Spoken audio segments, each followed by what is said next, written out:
Eh bien, bonjour, bonsoir, j'espère que vous allez bien, c'est Flo. Et aujourd'hui, on se retrouve pour parler des spoilers du chapitre 223 de Blue Lock qui s'intitule Es-tu prêt à mourir? Veux-tu mourir? Quelque chose comme ça. Du coup, avant que la vidéo ne commence, je vous rappelle, si vous voulez me soutenir sur la prochaine vidéo, n'oubliez pas de vous abonner à la chaîne et c'est parti pour ce résumé des spoilers. Alors, Leo Burst a été activé par le design de Snuffy. Donc, comme on l'a vu au chapitre précédent, il n'y a aucun moyen de briser leur attaque continue sans capturer le cerveau du plus fort. Donc ici de Snuffy évidemment. Alors depuis le chapitre précédent, Snuffy est en possession du ballon. Les Ubbers se préparent pour leur prochaine attaque.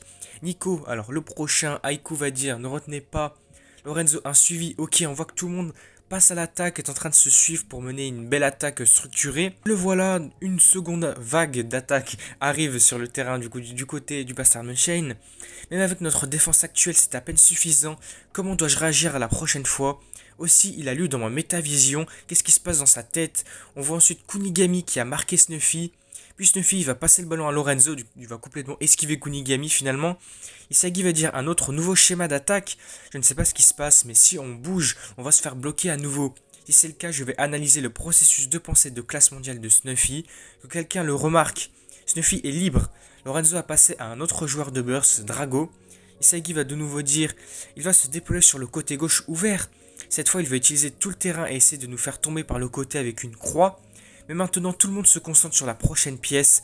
Ah là là, Snuffy se cache dans un angle mort. Oh non, on a des ennuis. On voit que Snuffy utilise complètement les angles morts également, comme certains personnages, pour continuer son attaque. Snuffy est derrière Ness et un autre joueur du Bastard Chain, mais ils ne l'ont pas fait remarquer. Puis Drago a passé le ballon à Snuffy. Cependant, Kaiser intervient. Je te vois, espèce de nez de crochet. Tu viens de le voir, n'est-ce pas? Mais finalement, Kaiser pensait pouvoir bloquer la balle venant à Snuffy. Mais Snuffy va sauter vraiment haut et va frapper avec la tête. Isagi va se dire, ah, si haut, sauter tout en étant soudainement en contact avec Kaiser, c'est un grand jeu après l'équilibre du corps. Nico a eu le ballon, mais Noah est là pour l'arrêter. Il va lui dire, essaie de tirer. Nico lui répond, tout va bien, c'est exactement comme Snuffy l'a conçu. Nico a réussi à passer le ballon et maintenant c'est Baro qui est derrière. Isagi se dit non, pour de vrai, juste attends. Avec l'effort d'Isagi, le ballon n'a pas atteint Baro et est sorti. Donc l'annonceur du match, balle dehors, Uber se relance. Isagi continue de parler en disant, j'ai essayé de l'arrêter mais cela n'a pas suffi. Les seuls qui peuvent prévoir l'attaque de Burst actuellement et détruire les endroits dangereux du champ de bataille, en ce moment donc c'est moi, Noah et Kaiser. À nous trois, nous sommes à peine capables de défendre le ballon en ne faisant aucune erreur dans nos mouvements et en réagissant à la situation. Nous ne pouvons pas espérer récupérer le ballon et attaquer à ce point, je ne suis pas sûr. Si Snuffy essaie d'atteindre son propre but comme l'a fait le maître de son ennemi, il tire les ficelles de la tactique de leur équipe. Snuffy va dire « Oh celui-là aussi est jeté », Isagi dit il utilise ce genre d'équilibre corporel de haute dimension et ses habilités de contact non pas comme un attaquant, mais pour un but que l'équipe s'apprête à atteindre. Je commence enfin à comprendre la façon de penser de Snuffy. C'est comme le chien de garde de l'équipe qui s'assurera que Burst se bat comme il l'a conçu. Pas étonnant qu'il me transcende, je ne vais pas laisser mon ego se mettre en travers de mon but. C'est une distorsion facile pour Snuffy qui se concentre sur la surveillance. Ce n'est pas la façon de se battre. On doit devancer Snuffy. On ne peut pas gagner si on ne sait pas ce qui va se passer. Puis à ce moment-là, on voit Noah qui va soudainement s'approcher d'Isagi en disant « Hey, Isagi Yuichi, est-ce difficile à faire après tout ?» Isagi lui répond « Oui, à ce rythme. Ce n'est qu'une question de temps. » Noah lui répond l'essence de la pièce de Snuffy est le Jiu-Jutsu. Du coup, c'est un art martial originaire du Japon et qui a évolué vers le judo aujourd'hui. Les arts martiaux et de nombreuses autres formes d'arts martiaux donc à travers le monde aujourd'hui. Il l'a pris et l'a fait sien en l'incorporant dans son football. Il combine le noyau, la dynamique du corps humain et les techniques de contact corporel, ainsi que les habilités de foot qu'il a apprises du Jujutsu, avec ses habilités de classe mondiale de post-jeu et de maintien du ballon. On voit qu'il assimile tout ça, il utilise toutes ces techniques pour faire son jeu actuel. Mais sans parler de ses passes qui, si on lui demande de jouer à toutes les positions, c'est comme si c'était un joueur vraiment polyvalent quoi. Et Noah va dire que même il le classe comme le joueur numéro 1 en monde en termes de capacité globale.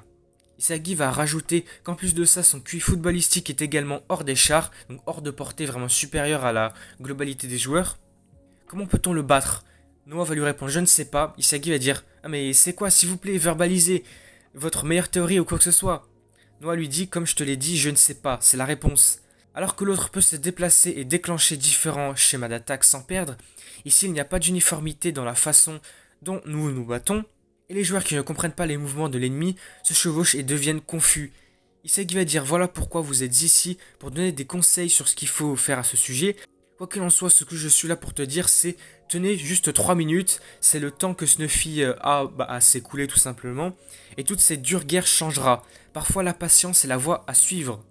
Isagi va dire la patience, la futilité, et le jeu va reprendre. Donc l'annonceur va dire maintenant, il est temps de reprendre avec le lancement des Ubbers. Isagi va dire préparez la voie, la patience, mais c'est tout. On va dire hey, ne traîne pas, le match reprend.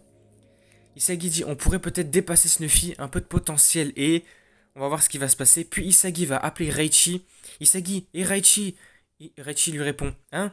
Isagi dit es-tu prêt à mourir? Veux-tu mourir? Ça dépendra de la traduction. Donc, comme on le voit, une percée face à l'adversité extrême menée par une pensée incessante. L'avenir t'appartient toujours et la seule façon de gagner c'est à travers tes yeux. Peut-être une nouvelle métavision d'Isagi. En tout cas peut-être un éveil, il va peut-être développer un petit peu sa métavision, sûrement. Peut-être que Reichi va la développer également, on ne sait pas. On verra ça peut-être au prochain chapitre et prochainement dans les futurs moments. Et puis c'est ainsi que le chapitre se termine. À poursuivre dans le chapitre suivant, une easy job, donc un travail facile. Et du coup voilà, le chapitre s'arrête ici. On s'arrête également ici pour ce résumé des spoilers du chapitre 223 de Blue Lock. Le chapitre aurait été vraiment sympa. On aura surtout vu la domination de Snuffy et des Ubbers face au Bastard Munchain, Isagi et les autres. Au prochain chapitre, on verra sûrement une remontée du Master Munchain face aux Ubbers. Peut-être que Isagi va réussir à battre Snuffy, à le devancer avec l'aide de Reichi et de Noah. Sûrement on verra ça bientôt, donc au chapitre prochain. Il n'y a pas de pause la semaine prochaine, donc tant mieux. Ça c'est super cool. Du coup, n'hésitez pas à me dire ce que vous en avez pensé dans les commentaires. Si le chapitre vous a plu, peut-être vos théories, vos pensées sur ce qui pourrait se passer prochainement. Du coup, si la vidéo vous a plu, n'hésitez pas à liker, à commenter, à partager. Et surtout, n'oubliez pas de vous abonner à la chaîne pour me soutenir sur les prochaines vidéos. On a dépassé les 850 abonnés. Maintenant, ce serait excellent de passer le cap des 900. Ce serait incroyable. Du coup, moi, je vous dis à la prochaine.